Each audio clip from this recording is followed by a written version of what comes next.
wish I could. I know the impact that my actions have had on not only my family, but his family. I've made amends with the majority of his family. I've reached out to them and have received forgiveness and understanding. I think because of that, the fact that my victim's family does not oppose my release. The evidence before you shows that Ms. Piegler, starting at the age of 15 and continuing for years, was subjected to horrific abuse at the hands of Oliver Wilson.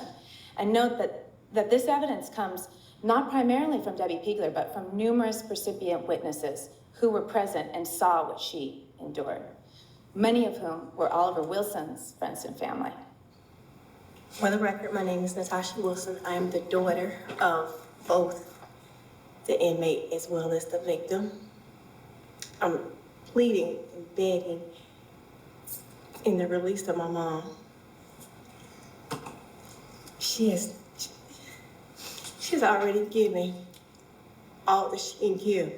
She's done all she can do to state she's sorry, to right the wrong. It's nothing else she can do or say.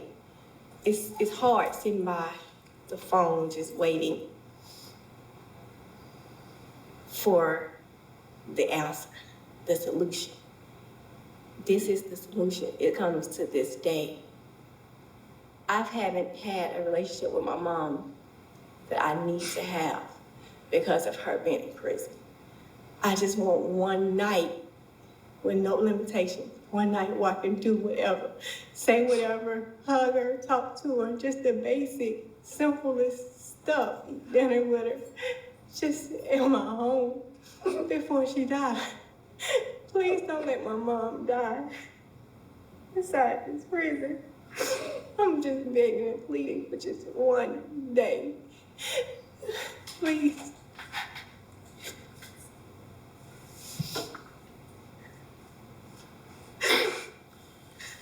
Okay. Time is 11:35 and we'll recess for deliberation.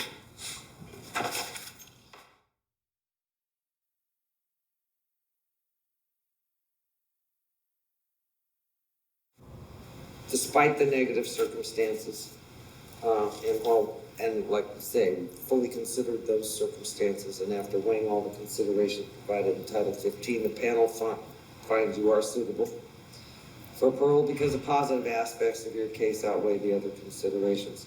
Specifically, we find you suitable for parole based on the fact that you were suffering from intimate partner battering at the time. We also have acknowledged your support in the community and in the institution. And you need to know that this decision is not final.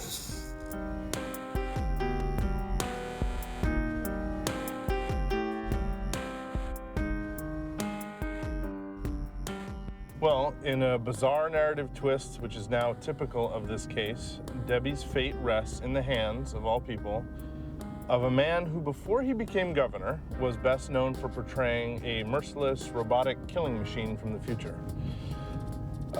Governor Schwarzenegger has received thousands of letters in support of Debbie's release, and only one letter in opposition from District Attorney Steve Cooley. And we don't know what he's going to do.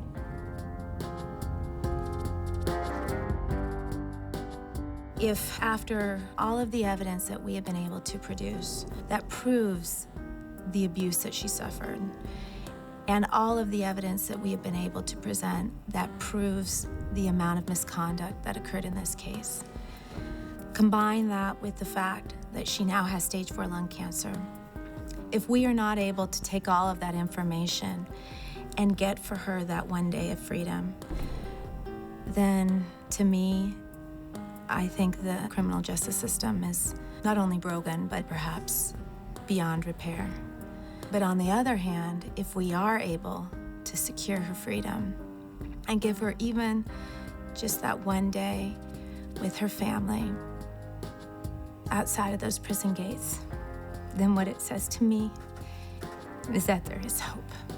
A controversial and long-running case regains the spotlight today. She's only been given days or months to live.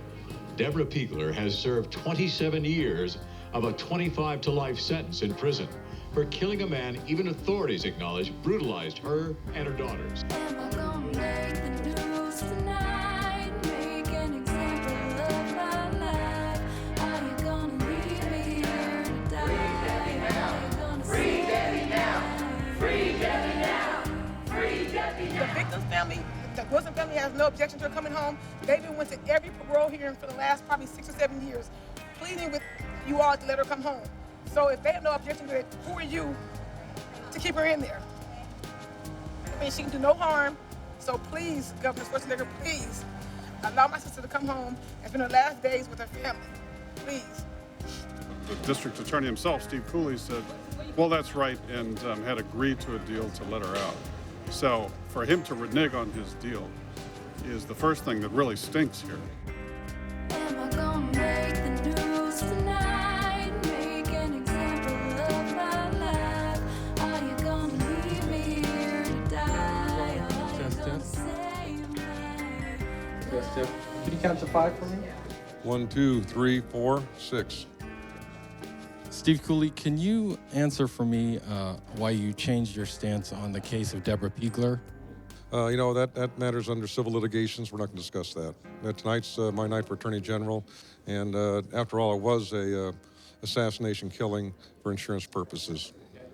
I'm sorry to belabor the point, but there's one piece of evidence that your office held on to for 25 years in the Deborah Piegler case. Can you explain why that was never turned over to her attorneys?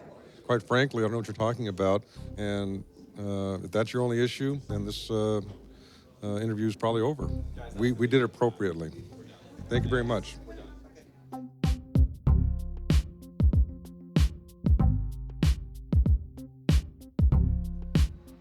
And here's Natasha. Hi. Hi. How was your flight? It was good. Okay, so we're gonna go down here. Carla and Nadia is calling. We have a little bit of change of plans. I have an email from Nadia that I wanted. She's calling me and my aunts. And she did. And did you speak to them? No, I haven't spoken to anyone yet. So this is a note from Nadia. It says, the governor is declining to review. She is getting out. Oh my God. And then there's an attachment letter, which I'm going to get on this funky phone, and I'll read it to you. But basically, sometime in the next day, 2, 3, she will be out.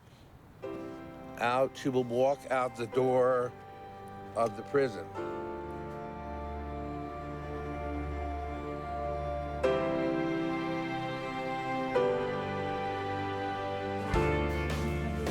Thank you so much. Thank you so much. Thank you so much.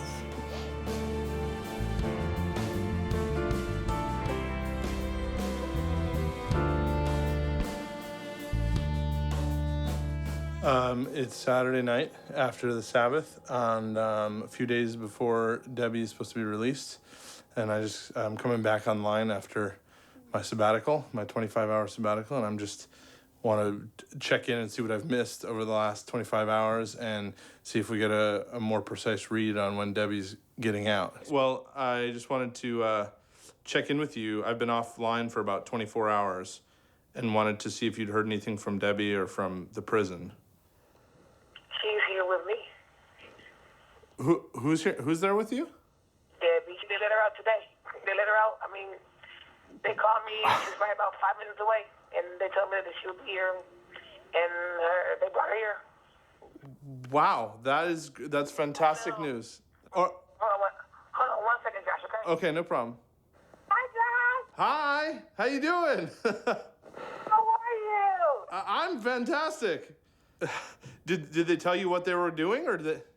No one. Everybody was all secretive. I can't believe that they snuck you out like that. Yes, they did. And your house is very teed off with those people for doing it too. I know. The only thing is, the sooner the better. But we certainly would have liked to have been there, and But how did it go for you? Oh, it was an adventure. They took me out the back door and put me in a van. They drove me to Bakersfield to a Denny's and handed me over to my parole officer. You came to freedom in a Denny's parking lot. Yes. Man, this is, well, God works in mysterious ways.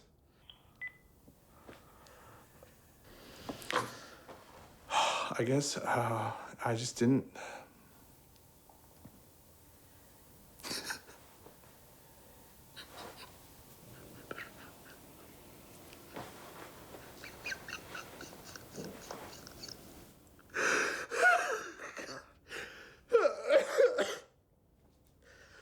That's amazing.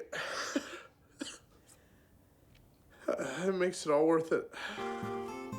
Look at here, we did it. We did it. We did it. Welcome home. Thank you so much. Oh.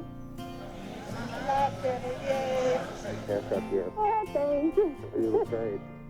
Beautiful sunset. Look at the clouds. It's beautiful.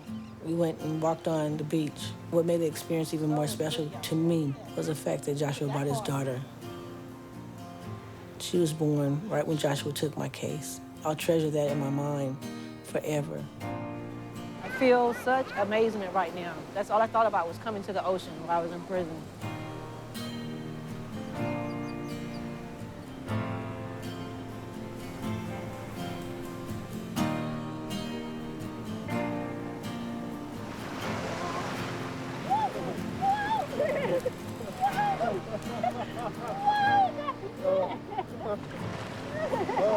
Sorry, it's your attorney that failed in protecting you from the water. Personally, I would love for Debbie to continue to sue Steve Cooley and the DA's office for all of their misdeeds and for the false imprisonment and malicious prosecution. But after all we've been through, Debbie feels like she's done with legal battles and she wants to devote the rest of her days to being with family and friends and helping others. And Debbie believes that God will take care of Steve Cooley. This was Los Angeles District Attorney Steve Cooley on election night, declaring victory in the race for State Attorney General. Although my highly paid trusted advisors say it may be a little too early, I'm declaring victory. Oops. Should have listened to his advisors this morning. Steve Cooley conceded the State Attorney General's race to Democrat Kamala Harris. Harris will become the first woman and first minority to serve as California Attorney General. Experts are saying it's an important step towards restoring faith in the criminal justice system. They imprisoned her body, but they did not imprison her mind or her soul. Deborah Pigler. I take every opportunity I can to share my story in hopes that no one would ever have to suffer and go through the things that I've been through. Being a person that's been a victim of domestic violence, nothing is going to stop me. Not even this cancer. And even after I pass, this film will continue on. My freedom came telling my story. By the grace of God, telling the story of others. The kindness of strangers, people that did not even know me. And through the pursuit of justice, I'll never stop. Everybody say Deborah. All right. I'm home. I have so much to be thankful for. Since my release from prison, just amazing things have happened. Things I can't call anything else but miracles. Number one, my health. I have more good days than bad days. What you doing, huh? Yeah? What else? The second thing is forgiveness. I've experienced forgiveness from Oliver's family. I've had the opportunity to be embraced by his mother and spending time with her. Such a spirit of peace was upon me. His sister, Sabrina. And I can't even tell you how that feels. So you see your granny? Yeah. Whoa! I get to sit down and watch Granny play with her grandkids. What a joy. I know. It's wonderful. It's a wonderful feeling to have her here. It really is. Everything about it and everything about her is a dream come true.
in darkness, and they can't see the light. If you don't say it's wrong, that says it's right. We've got to Try to feel for each other. Let our brothers